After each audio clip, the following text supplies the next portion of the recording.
የብሩክ አልጋ ላይ ወጥታ አልወጣም ከዚህ ከቤት የፈለግከውን ነገር ማድረግ ትችላለህ አለችው።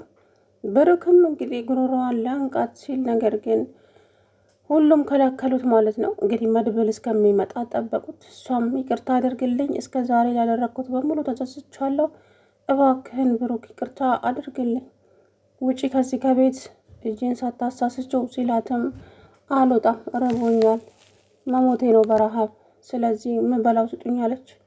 ከዛም ቅድስት ያለውን ነገር ስትሰጣት እንግዲህ ሰው እንደሚበላው አይነት አበላል እንኳ አይደለም። እንግዲህ ልክ ዘላለሟን እየተራበችና የብሩክን ልብ ለመስረቅ እያደረገች ያለው ነው። ነገር ግን እሱ አስተያየቱ በጣም ነበር የሚያስፈራውና እያስመሰለች እንደሆነ ገብቶታል።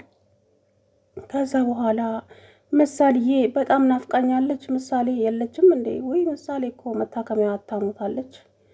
ይሄን አልነበር እንደምትፈልጊ ወይዘሮ መሀሌት? እና ምሳሌ የለችም። እባክህን እንደዛ አትበል፣ ጸጸቴን አታብስብኝ እባክህን ብሩክ፣ ከልብ ይቅርታ። እውነት በይ እስኪ ይቅርታ ታውቂያለሽ እንደ አንቺ? ማን ነው ልኮሽ እዚህ ቤት የመጣሽው? ሲጀመር ማን ነው? ቀጥ ብለሽ አሁን በልተሽ ውጪ ከዚህ ከቤት መድብል ሳይመጣ። መድብል እዚህ ቤት ከመጣ ከባድ ችግር ስለሚፈጠር ቶሎ ብለሽ ውጪ አላት። ከዛ በኋላ ይምጣ መድብል መድብል መድብል ምን ንጉስ አደረጋችሁት እንደ ይምጣ አለች። ነው እሺ። ከዛ በኋላ እንግዲህ አልጠገብኩም ጨምሩልኝ አለች። ወይ ጉድ ፈላ ጋሺ፣ ምግብ እኮ የለም ሰርቼ ላምጣ ታዲያ? ያለው ይሄ ብቻ ነው አለች ቅድስት። አዎ ቅድስትዬ እንደዛ አድርጊ እስቲ። ከዛም ቅድስት እንግዲህ ምግቡን ልትሰራ ሄደች። አሁን ውጭ ያልኩሽ እኮ ከዚህ ከቤት። ቆይ ግን ምን ተማርሽ ከኔ ጋር ከሄድሽ ጀምሮ? ብዙ ነገር፣ ትዳርን ጥሎ መውጣት ጥሩ እንዳልሆነ፣ በቃ ተንኮል፣ ምቀኝነት ጥሩ እንዳልሆነ። አዎ እሱን ካወቅሽም ጥሩ ነው። አሁን ለማንኛውም ምግብሽን በልተሻል አይደለ? አሁን ቀጥ ብለሽ ውጪ ከዚህ ከቤት። እንደውም አልወጣም አለችና ስልኳን ይዛ ወደ አልጋ ላይ ዘላ ወጣች። ብሩክ እንግዲህ እዛ ጋር አንቆ ሊይዛት ሲል ቅድስት ብሩክን ያዘችው። ከዛ በኋላ ውጪ አትውጣ፣ ውጪ አትውጣ፣ አልወጣም አለችና ብርድ ልብሱን ጠቅልላ ተኛች። ከዛም ብሩክ ወደ ሳሎን መጥቶ ያዙኝ ልቀቁኝ ይላል በፉከራ። መድብል መጥቶ እንግዲህ መድብል ከዚህ በኋላ ጋሼ እንድትለኝ ነው የምፈልገው እንደ ቅድስት እያለ ወንድሙን እልሃለሁ። ምን ችግር አለ? ቆይ አንተ ሰው ምን ሆነሃል ዛሬ? ፊትህ እኮ ልክ አይደለም ወንድሜ። የተፈጠረ ነገር አለ እንዴ? ምን ይጠፋል ብለህ ነው? የተፈጠረ ነገር ጠፍቶ አያውቅም እኮ ወንድሜ። ምንድን ነው የተፈጠረው? ጋሼ መሀሌት መታ ነበረ። መሀሌት ማናት? የብሩክ ሚስት ናታ ጋሼ። የት ነው የምትመጣው? ትቀልዳላችሁ አይደለም? መቼም ፕራንክ እያደረጋችሁኝ አይደለም። የምሬን ነው ጋሼ። ፕራንክ ቢሆን ጥሩ ነበረ። ይኸው መኝታ ቤት ገብታ አልወጣም ብላለች። ማለት እንዴት? ምን ፈለገች? ለምን አልሞትክም ነው ወይስ ደግሞ ምን አድርጊ ብሎ ልኳት ይሆን ዝና? እንዴ ናትና መድብል ሲል እንግዲህ መድብል እየሮጠ ሄዶ የተኛችበት እንግዲህ ጉሮሮዋን አንቆ ከዚህ ቤት ውጭ አንቺ፣ አፈር ከድቤ ቀላቅሎ እንግዲህ አስወጣት ማለት ነው። እሷ በፍጹም በፍጹም አታፍርም፣ ታሳፍራለች እንጂ ማለት ነው። ሉላም እንግዲህ በውሳኔዋ ጸንታለች። ነገር ግን ሰውየው አሁንም እያስፈራራት ነው። መተሽ ከኔ ጋራ የማታድሪ ከሆነ የብሩክ ሀብት በፍጹም አይመለስም፣ ብሩክም በወንጀለኝነት ይታሰራል እያለ እያስፈራራት ይገኛል። እንግዲህ ለዚህ ለፖሊስ አንድ ሰው እንኳን መጥፋቱ በጣም ነው የሚያሳዝነው። እሷም ደግሞ በዝምታ መረጠች። ሞገስም ደግሞ ምንድነው የሆንሽው ሉላ? ኧረ ተናገሪ፣ እኔ ማቀሽ ሉላ አንቺ አይደለሽም። ምንድነው የተፈጠረው? ቆይ ለምንድነው የማትነግሪው? ምንድነው የሆንሽው ቢላትም ነገር ግን እሷ መናገር በፍጹም አትፈልግም። ሉላ አታስጨንቅኝ እንጂ ተናገሪ ይላታል። እሷ ምንም አልሆንኩም እኮ ሞገስ፣ ምን ሆንኩኝ እያለች ታደባብሳለች። እንደዚህማ አትበይኝ፣ ፊትሽ ላይ እኮ እየተነበበ ነው ሉላ። ምንድን ነው እሱ የተፈጠረው? እባክሽ ንገሪ ቢላትም ምንም አልሆንኩም አልኩ፣ ዝም ብሎ የሚያስጨንቀኝ ነገር ስላለ ነው እኮ። ምንድን ነው ያስጨነቀሽ ነገር? ስለዚህ ንገሪኛ። ምን ብዬ እንደምነግርህ ነው ግራ የገባኝ እኮ። ኧረ እባክሽን ተይ ግን ተይ እባክሽ ተናገሪ አላት። እሷም ደግሞ እያደባበሰችው እንግዲህ እያለፈች ትገኛለች። ከዛ በኋላ ብሩክ ሞገስ ጥሏት ወጣ። እንግዲህ ቅድስት ምናነች እቺ መሀሌት ወደዛ ቤት በመመለሷ በጣም ተናዳለች። በጣም ማለት ነው። እቺ ሴትዮ አሁን መታ ልታጨናግፈኝ ነው አይደለ? እዚህ ቤት ውስጥ መታ አጉል ልታደርገኝ ነው አይደለ? እያለ በጣም እንትን ብሏል ማለት ነው። እናም ቅድስት ደግሞ ሆይኔ ባሌ ልትቀማኝ ተመልሳ መጣች እዚህ ቤት። እንደዛማ አይሆንም። የሆነ ነገርማ ማድረግ አለብኝ እንጂ እቺ ሰው ተመልሳ እዚህ ቤት መግባት የለብትም። እዚህ ቤት ከገባች ህይወቴን ታበላሽብኛለች። እኔ ጋሼን የራሴ ለማድረግ ደፋ ቀና እላለሁ። እንደዚህማ አይሆንም በፍጹም እያለች እንግዲህ ያዙ ይልቀቁኝ እያለች ትገኛለች ማለት ነው። ከዛ በኋላም እባክህ ጋሼ እች ሴትዮ እንደምንም ብለህ በጸባይ ከዚህ ቤት እንድትወጣ አድርጋት። እች ሴትዮ እዚህ ቤት ከገባች ነገሮች ሁሉ ይበለሻሻሉ አለች።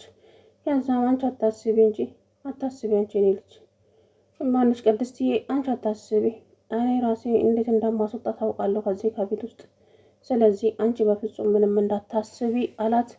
ከዛ በኋላ እሺ ጋሼ እስኪ እንደዛ አደርጋለሁ።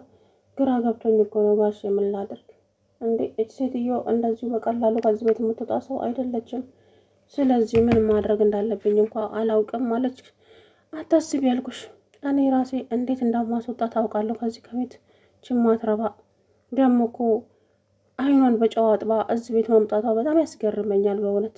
እኔ እንደሱ አይነት ድፍረት ከየት እንደማመጣ እንኳ አላውቅም። በጣም ደፋር ናት መሀሌት ማለት፣ ፍራቻ የሌለባት። አይኗን እንደዚሁ ጥብ አድርጋ መጣች። ከዛ በኋላ እንግዲህ አሁን ዳጣ ትመጣለች። ዳጣ ከመጣች እንደው መሀሌትን ውሻ አድርጋ ነው ከዛ ቤት የምታባረራት ሲጀመር ማለት ነው። ለነገሩ መድበል ራሱ በጣም ተናዷል። በጣም ጭራሽ ደግሞ ተመልሳ እዚህ ቤት ውስጥ መጣች እንዴ? አታፍርም እንዴ? ቆይ ምን ፈልጋ ነው እቺ ሰው? እንዴት ነው ከህይወታችን ውስጥ ወጥታ የምትሄደው? ቆይ ምን አባታ ነው የምትፈልገው ብሎ እንግዲህ በጣም ተናደደ። ከዛ በኋላ አላውቅም ጋሼ፣ እቺ ሰውማ የሆነ ተልኮ አላት መሰለኝ ሳስበው።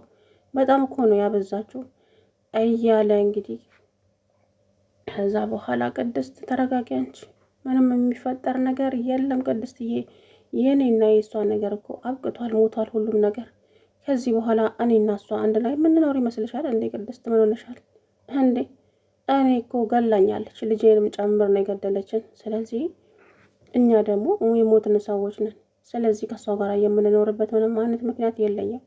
እንደው በድፍረት ግን ማን እንደላካት ብቻ ማወቅ እፈልጋለሁ። እርግጠኛ ሆኜ የምናገረው ያዝና ነው እዚህ ቤት ውስጥ የራካት እያለ ብሩክ እንግዲህ በጣም በጣም ተናዷል። ቢናደድም አልቻላትም፣ ጎትቶ ለማስወጣት ማለት ነው። እሱ መጀመሪያውኑ መድብል ከመጣ ጥሩ ነገር አይፈጠርም፣ ተነሽና ውጪ መሀሌት ቢላትም እሷ ግን በፍጹም። ሰላም ውድና የተከበራችሁ የትዝታ ቤተሰቦች እንዴት ናችሁ? አለው ደህና ነኝ። እንግዲህ ወይዘሮ መሀሌት ብሩክ አልጋ ላይ ወጥታ እንደው አልወርድም፣ በፍጹም ዛሬ ከዚህ ቤት አልወጣም፣ ምን እንደምታደርገኝ አያለው አለች። ጉድ! አቶ ዝናም ደውሎ ኤፍራታ ጋር ስሚ አንቺ፣ እኔ አንቺን በፈልግሽ እኮ አገኝሻለሁ፣ አሁንም ቤትሽ ነው ያለሽው፣ ግን አልፈልግሽም፣ ልገልሽ ስለማልፈልግ ነው እንጂ በደቂቃ ጨፍልቄ ይገልሽ ነበረ። ለማንኛውም አሁን መሀሌት የት ነው ያለችው? እንደ እኔ ምን አውቃለሁ? መሀሌት ጋር እኮ ተጣልተን ከቤት ወጥታለች፣ የት እንዳለችም አላውቅም፣ ስልክም አንደዋወልም አለችው። ከዛ በኋላ ይኸውልሽ ጎበዝ ልጅ፣ ጎበዝ እኮ ነሽ አንቺ፣ እሷ እንደዚች እንደ አንቺ ብልጥ ብትሆንች መሀይም እያለ እንግዲህ ዝና ስድብ በጣም ነው የሚያስቀኝና ከዛ በኋላ እንግዲህ ኤፍራታ እና ምንድን ነው እኔ ምልሽን ታደርጊያለሽ? ምን ነበር መሀሌት ወደዛ ቤት ተመልሳ ስትመጣ በፍጹም እዛ ቤት ውስጥ እንዳታስገቢያት፣ በፍጹም። የት ሄዳለች እሷ? አሁን ዝና ማነው ብሩክን ይቅርታ አድርግልኝ ልትለው ሄዳለች ቤቱ። እርግጠኛ ነኝ እሱ ይቅርታዋን አይቀበልም፣ ያባርራታል። ስለዚህ እዛ ቤት እንዳትመልሻት፣ በፍጹም እዛ ቤት እንዳትመልሻት እያለ እንግዲህ ኤፍራታን አስፈራራት ማለት ነው። አንቺ መሀሌትን እዛ ቤት ካስፈራራሻት ጨፍልቄ ነው የምገልሽ እያለ እንግዲህ እሷን ያስፈራራል። እሱም ያገታትን ልጅ እንግዲህ ሊደፍራት ሲታገል ልጅቱ አንድ ጊዜ እንደው ስትለው አዛሽ ቀን ጥራት አለችው። እዛ እናትሽ ሸፈርት ብላ ምናምን እያለ ሲሰድባት ነበረ ልጅቷን። እኔ በአንተ ራሴን ከማረክስ አንተ ላይ ብሞት ይሻለኛል ብላ እንግዲህ ልጅቱ ጀግና ናት እውነት ለመናገር። በፍጹም ራሴን አላስነካም ብላ እንግዲህ እንደ አህያ ረግጣው ወደዛ ወረወረችው ማለት ነው በሚያሳዝን ሁኔታ።